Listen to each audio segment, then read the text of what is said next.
just recorded an episode with my friend Maria, and I'm not sure if it's publishable.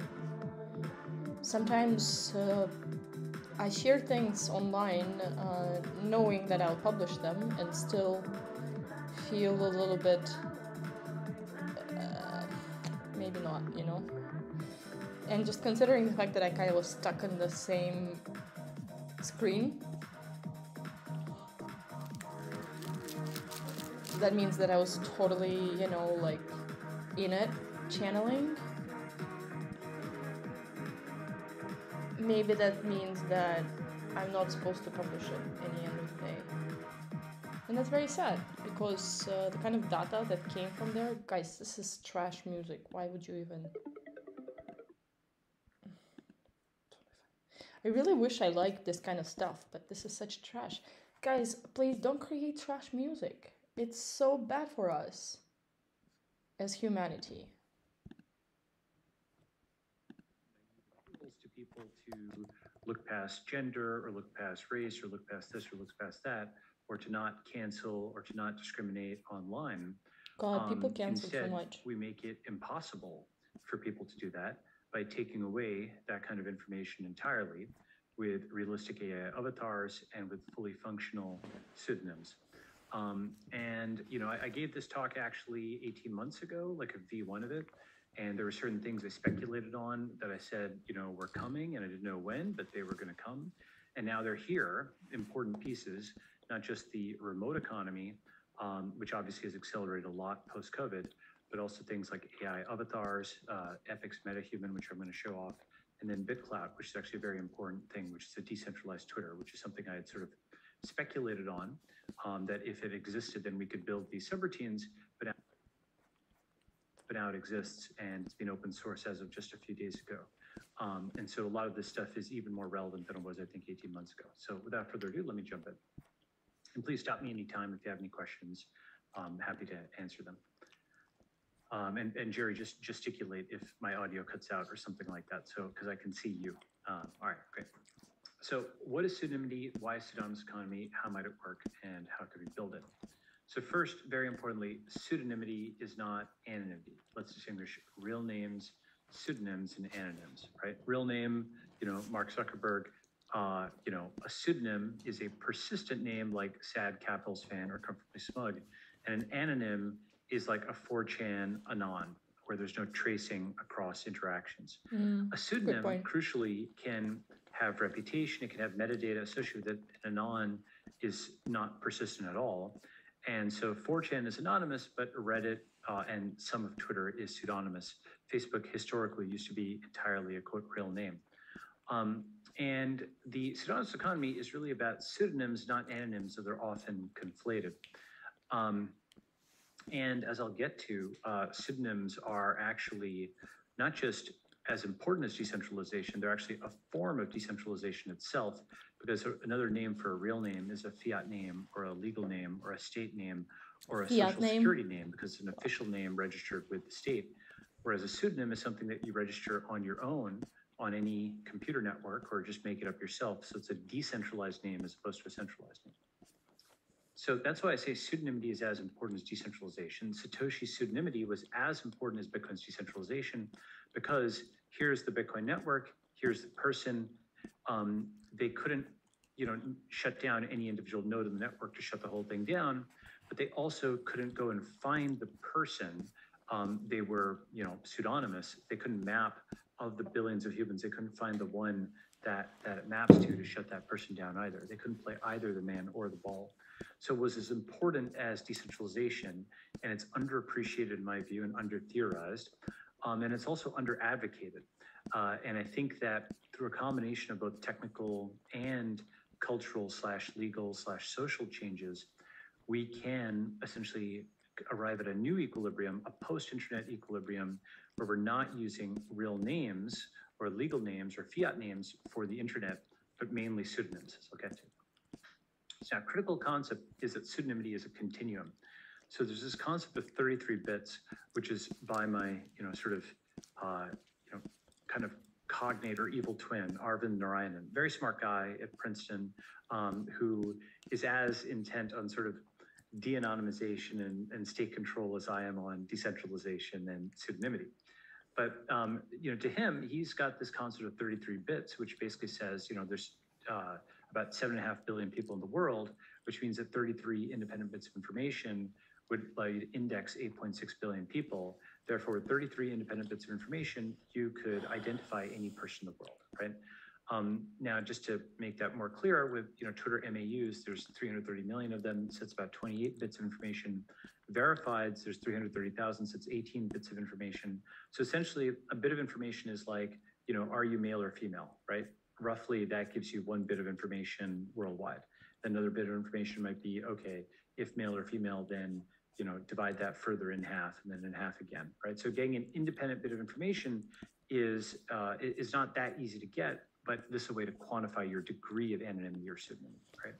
I think Satoshi was a woman. The reason this is important, by the way, is now you I realize, don't know why I can was, but I don't think, 1 out of 1,000 people. They might have narrowed it down to a set of 1,000 people. So I'm not completely pseudonymous. Really? But I'm also not trackable. 1,000 people is sort of too I many. also think it's a collection of people, actually. Than, let's say, the Chinese. And so degrees of pseudonymity are important. You don't necessarily need to be 100% pseudonymous, like 33 bits of pseudonymity. You might be able to get by with 20 or 25 or 10 for different applications. I wouldn't give him so much credit. Pseudonymity is actually already mainstream. It's one of the most under-discussed things, but there's something like 400 million Reddit users, actually 330 million as of 2018, but 400 million as of today. Mitt Romney used a pseudonym. James Comey used a pseudonym. So those are like guys who are in their 60s and 70s, but also kids, Gen Z kids are using pseudonyms, the Finstas and Rinstas. The Finsta, it's like a fake account to reveal your true self, your real self. The Rinsta is a real name Instagram to be your fake self. So on a real name Instagram, you're in your Sunday best and you're looking all, clean and so on.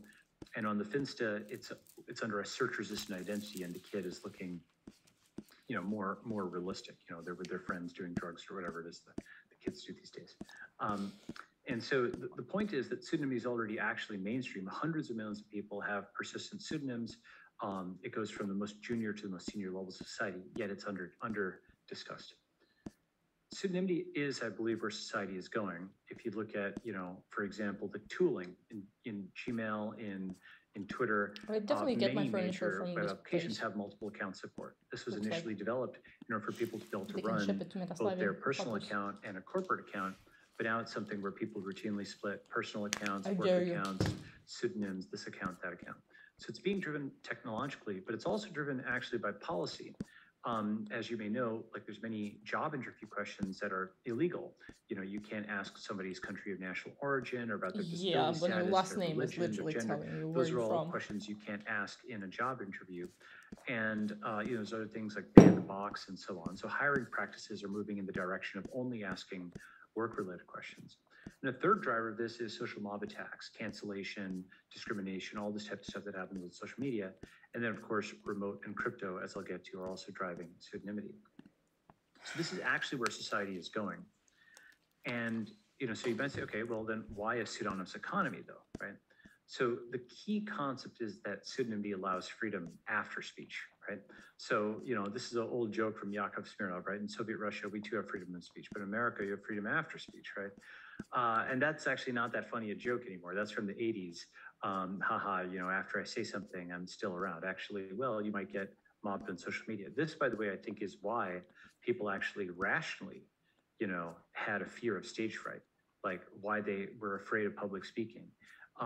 Because if you do say the wrong thing in front of a crowd, you might actually get mobbed and torn limb from limb. What is wrong? So a lot of people actually are rationally afraid of speaking in front of large crowds.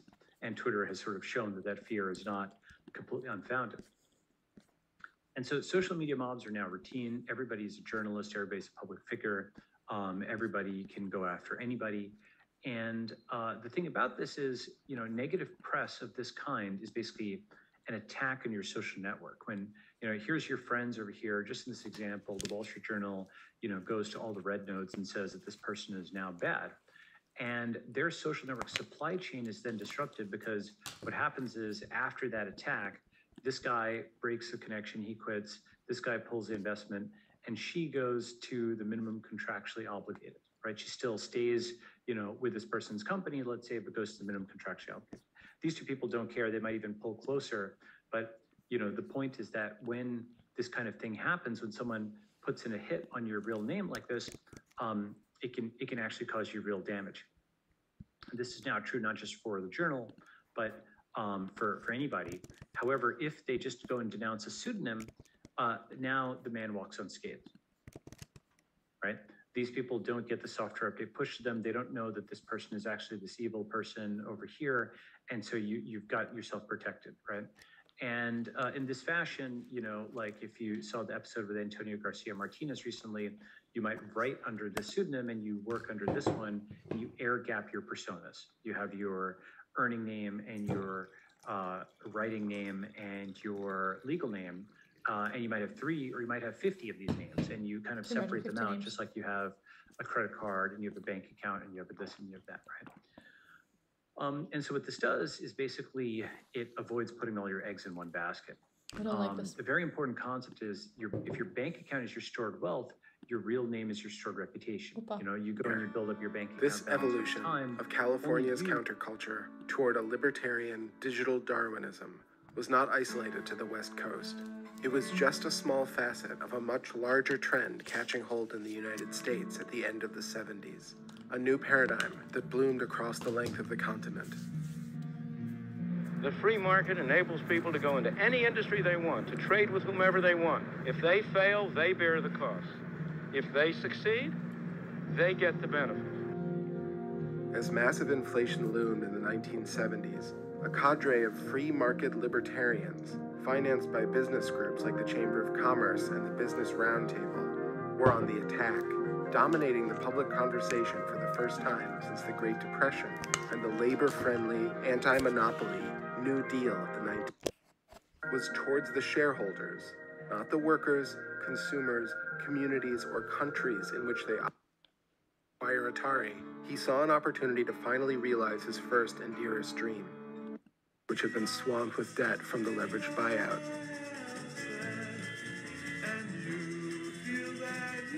Equity firms lobbied Congress to losing money almost every year since the leveraged buyout, and surveilled, and where the vast inequality of the material world is smoothed over by imperious design. This is John Carmack, the former CTO of Oculus, talking with Joe Rogan about the moral imperative of virtual reality. Yep. Do you have a long-term vision in terms of what you're trying to do with virtual reality and Oculus? So I do, and it's something that some people read this the wrong way and react incorrectly to it, where it is not possible on Earth to be able to give everybody all that they would want. Not everybody can have Richard Branson's private island. There's just not enough islands in the world to give them to people.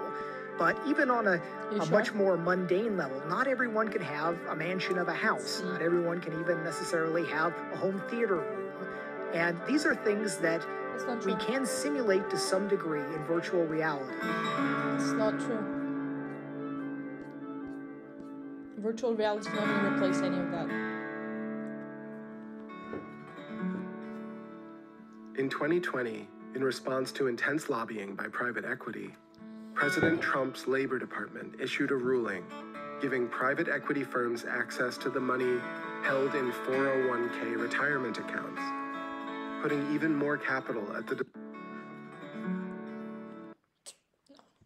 No. No. Don't agree with narratives. A lot of narratives I don't agree with. You can debit from your bank account, but you build up your real name over time. And, what happens is basically that Good cube. You want a cube? Anybody can debit from your reputation, right? So your real name accumulates followers, it accumulates other kinds of backlinks and so on over time. Happy with this cube? But anybody can debit from it in a way they cannot debit from a bank account. And so once you conceptualize this like a stored reputation in your real name, you want to have many different pseudonyms and have some reputation in each of them to avoid a kind of a catastrophic cancellation loss. Now, that's what I mean, right? Like basically, you have to put in a PIN and so on to be able to debit, but a social media mob can just debit your real name's reputation. So your bank account balance can be debited, but your reputation, or bank account balance can only be debited by you, but your reputation can be debited by others. So this is this concept of separating out your earning, your speaking, and your real names. You earn under this name and you earn Zcash. You speak under Comfortably Smug, say onto C, put that on the form. And so the concept of basically every problem in computer science being solved with another little indirection, like, you know, AWS bastions or HD wallets, if you're familiar with that. We might even use HD wallets to implement it. Now, as I mentioned, you know, I gave this talk first about 18 months ago, and technology has advanced since then. Passive income while you sleep, trust me. Play this video if this works here. Tell me if you hear the audio here, or you might just see the video. Okay. Do you guys hear that? No. We don't hear the audio. Okay. Well, so high fidelity digital characters No, we created by you, the user, on our new content creation platform, MetaHuman Creator. I am fully rigged, ready for animation and motion capture, allowing you to work in context. Oh, come on. Way too many Everything pages. running live in Unreal Engine, my motion works seamlessly. I probably don't want to see it anyway. I have 8 levels of detail and have been tested on a wide range of hardware platforms, from feature film to mobile. If you're interested in learning about my animation rig or high fidelity declamations, built on Control Rig, the new Strandmaze hair system via the Groom component, or how everything is tied together and animated in Sequencer, then have a look under the hood in this project. This is just a glimpse of things to come. okay, so that was pretty impressive. Okay, that's MetaHuman. That's 2021. And so Zoom today, we're using our, you know, faces here, right? But, you know, you have to put on makeup, you have to shave, you have to get dressed, you have to do all these things. I think pretty soon what's going to happen is, and this already happened really for your kids, if you have kids, you know, Fortnite or something like that. They spend their money not on clothes as much, but on virtual clothes, right? Accessories for the virtual world. Those will become NFTs.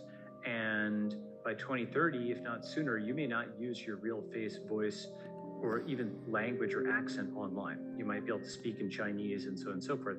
And rather than have us all be here just sort of looking at the camera, we're either in VR or we're using AI avatars for all of our remote interactions. And the thing that's happened, by the way, over the last year, most people don't realize this, but the economy flipped, and most of the economy is now remote. That is to say, big transactions, big deals, venture capital investments, acquisitions, you know, large enterprise sales, those can all now happen online. They don't have to be in person anymore. And therefore, the only big deals that I do, or rather the only deals I do in person are buying coffee. And even that's electronic because that's through like, you know, Apple Pay or something like that. So over the last year, that flipped. That's an underappreciated thing. It's not just that remote deals can get done that are large, it's that the biggest bits of society can now get done via AI avatars and over remote connection. Okay. So the other piece, in addition to AI avatars, are crypto domain names. You know, I've mentioned this before, but basically real names weren't built for the internet. They reveal both too much and too little. Too much because some, you know, 3 billion people can now stalk you. They can punch your name into not just a search engine, but into all these various data. Kind of a sucky way to look up a text string. If you've got, you know, let's say Larry White is a pretty common name. There might be 20 other people named Larry White. And what you actually want is larrywhite17.eth, which will let you do domain resolution, which is actually the way that we look up names on computer networks. Domain names are unambiguous. LarryWhite.com is unambiguous.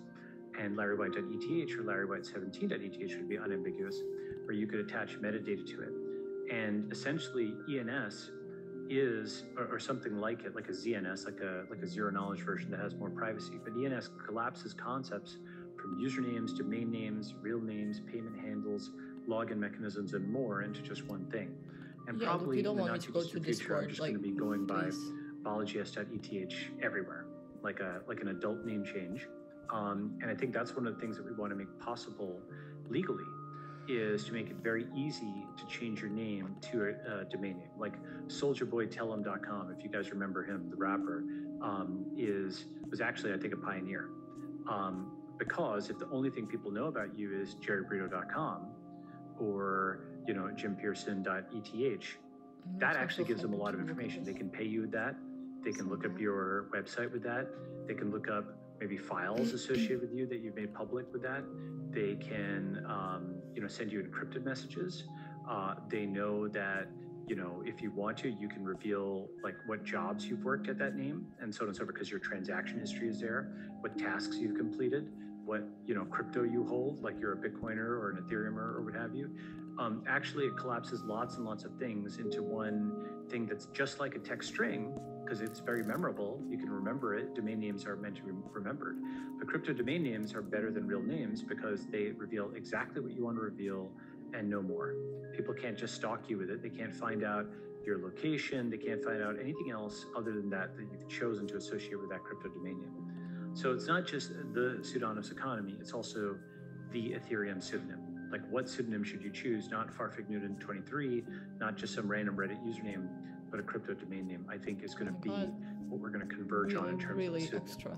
So what's funny here, by the way, is it sounds like a caricature, but blockchain and AI, right? Crypto domain names and AI avatars really are changing everything, and they're changing the fundamental way we represent ourselves online. Now, there's one problem, though, which is, and I'll discuss this for a little bit and then get into questions. Basically, how do you boot up a new pseudonym efficiently? And that's a big part of building the pseudonymous economy. Essentially, we know that we can move wealth to a pseudonym with something like Zcash. Can we transfer reputation to a pseudonym as well, right? And if so, we could one-click set up a new pseudonym. Now, let's take the special case of Twitter. We can now decentralize much of the Twitter back on BitClout and the open source. This is more feasible. Here's a real name account. Here's a pseudonymous account, right? Right now, there's only two choices, 100, 0, or 0, 100. Either you have all of your followers and you have no pseudonymity in bits. Remember the 33 bits thing. How do you guys make money? Or you That's have the a new question for you. pseudonym where you just set it up that has 0 followers, but you have 100% pseudonymity. You're just 1 out of 300 million Twitter users. The interesting question is whether, now that we've expressed this quantitatively, whether there's some intermediate, or there's some way to trade off some of the followers while retaining some of the pseudonymity, such that you don't have a cold start problem with a new pseudonym. I really don't and like the retain design of some the Arena. And so, again, as I mentioned, 33 bits, one of the key concepts is that there's actually a continuum messy. here. You can be slightly less than It's clear, 100% but messy, you know what I mean? It's like relative both. to the other 300 million It's Twitter so users, while still preserving much of the practical minimal that aspects it's of messy. pseudonymity. And so, the technical measures, I'm not sure exactly how much math, the audience knows here, but there's some constructions which I'll just zip through quickly. But basically, if you start thinking about, the adjacency matrix of who follows who, one issue is that if you naively copied over that entire adjacency matrix to a new pseudonym, that pattern is replicated, and anybody can tell if they analyze the graph matrix that this pseudonym is the same as this person. It's just porting over the followers doesn't work in a naive way, basically, because you're the only one who has this exact pattern of who follows you. So that doesn't work. But instead, what you can do is you can transfer attestations rather than transferring Digital everything. maintainer. So, Fuck. Oh, there's no. things the platform has put in place, like your blue check. There's things that the user has self-declared, like their name or their location. And there's things that other people have done, like following you. So it's like kind of platform level, first party, and third party, though we don't normally disaggregate it that way. And what we can do is use, various kinds of zero knowledge constructions to move over those things that are not simply self-attestations, but that are either platform level or follower level. And so you can move over. Oh the yeah, fact those that, are meta this labels user that we is opened. verified. That's So what it then is. with a zero knowledge attestation, you can say that the pseudonym is also verified. So now you moved over verification. It loves effectively to no the value. pseudonym. It's like transferring Zcash, except you're transferring Z verification, right? You can apply this to other kinds of things as well. This is just, like one very well-known person with a real name, so 0 bits of anonymity. This is a pure pseudonym that has nothing associated with it, which has, 1 out of 333 million MAUs, so 28.3 bits of anonymity. Porting over the verification via attestation does reduce pseudonymity because there's 330,000 verifieds, but it retains 18.3 bits. And so you spent 10 bits of anonymity to port verification over to this profile.